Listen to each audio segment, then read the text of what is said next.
Ah, look here. More evidence that the so-called first Thanksgiving wasn't at all gravy and pumpkin pie.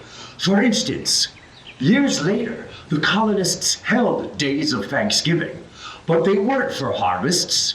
They were for marking military victories over native people. One was for the burning of the Pequot Fort in 1637, and another came in 1676 after the death of a chieftain's son at the end of the King Philip's War. The plot thickens. But I've got to get that turkey back before I can go back to the past myself and get the full story. Oh no, not again! Are you kidding me? Hey you! Get away! Get away from those wires, you walking distraction! No, not to 1691! That's even worse! Mr. Turkey, come back! No!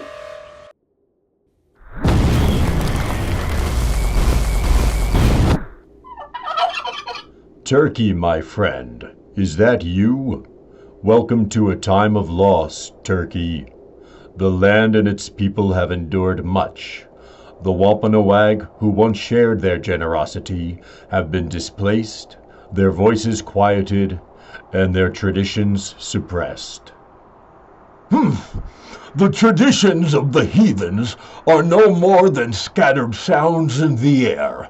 Ours, however, are properly recorded, structured, firm, and meant to civilize this wild land. Perhaps, Bay Sambuk, but not all traditions need paper. In fact, I think you're made from my cousin Oakley. The Wampanoag story did not begin or end with the Pilgrims. In 1637, the Pequot at Mystic Fort were massacred, and colonists declared a day of Thanksgiving afterward.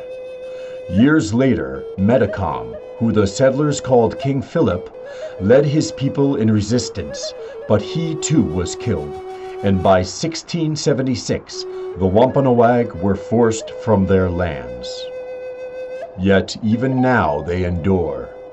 Their traditions live on in powwows.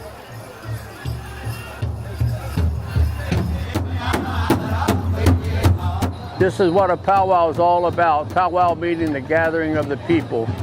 They remind us of what was lost and the strength that carries on.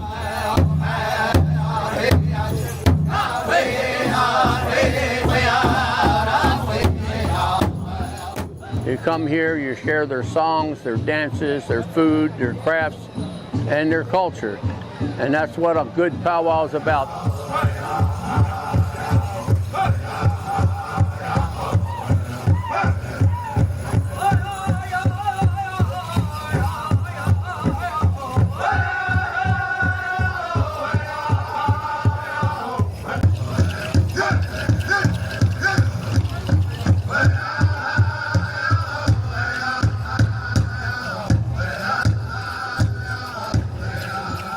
Let us honor the Wampanoag's resilience by learning as they did, by listening and remembering.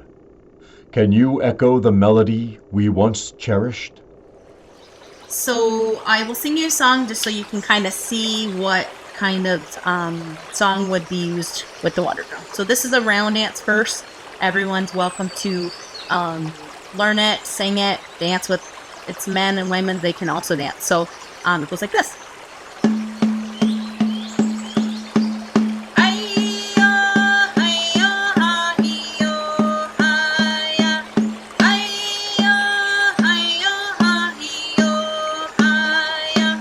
Listen once more.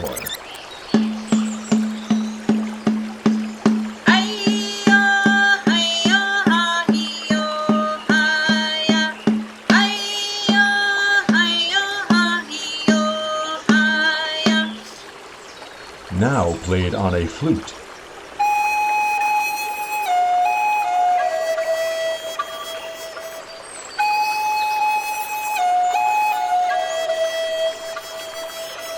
And once more.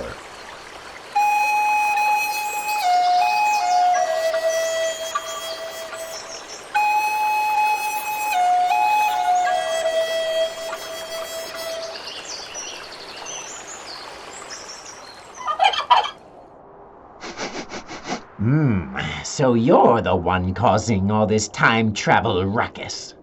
I'd say you're out of your league, but then again, I've never met a turkey who could handle a time machine. Our forest was once full of life. The forest may be quiet now, but these sounds and stories are part of the land's memory. Now, it's your turn to bring them to life. Imagine this forest as it once was, alive with vibrant rhythms, voices, and melodies. Use your voices, instruments, or even sounds from around you to recreate the forest. Begin with a steady rhythm to represent its heartbeat. Then let the sounds grow, soft whispers rising into powerful echoes, just as the land would speak its story. Layer high and low sounds, fast and slow patterns to show the richness of life here. Think about what the forest would say if it could sing. What would you hear if the land itself remembered? Let's hear our forest come alive again.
Even today, the true story of Thanksgiving is remembered in different ways. Since 1970, Indigenous people and allies have gathered in Plymouth, Massachusetts on the National Day of Mourning. It's a time to honor Native resilience, reflect on the painful history of colonization, and speak the truths that are often left out. Let's listen to their voices as they continue to share the stories and the struggles of their people. Good afternoon, sisters, brothers, and siblings. Once again, on so-called Thanksgiving Day, United American Indians of New England and our supporters are gathered on this hill to observe a national day of mourning for the indigenous people murdered by settler colonialism and imperialism worldwide. Today marks the 53rd time we have gathered here to mourn our ancestors. Stories like these remind us that history isn't one simple tale.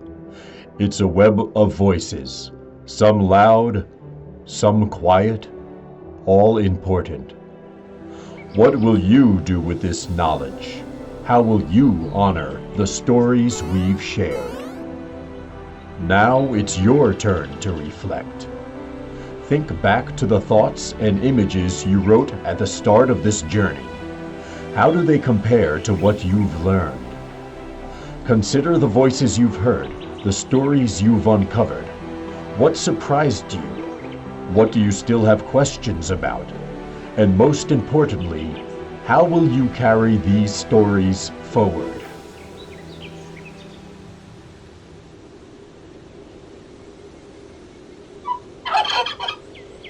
That's another great question, Turkey. You see, when... Your journey is not over, Turkey. Carry these truths forward!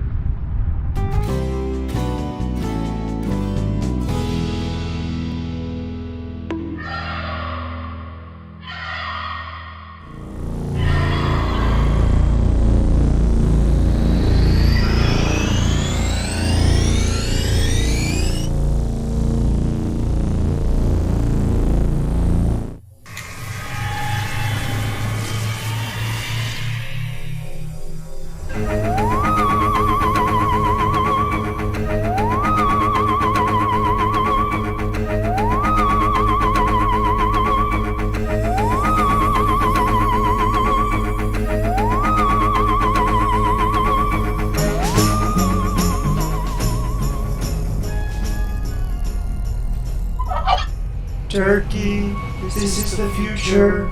You're Earth Year 2029. How did you get here?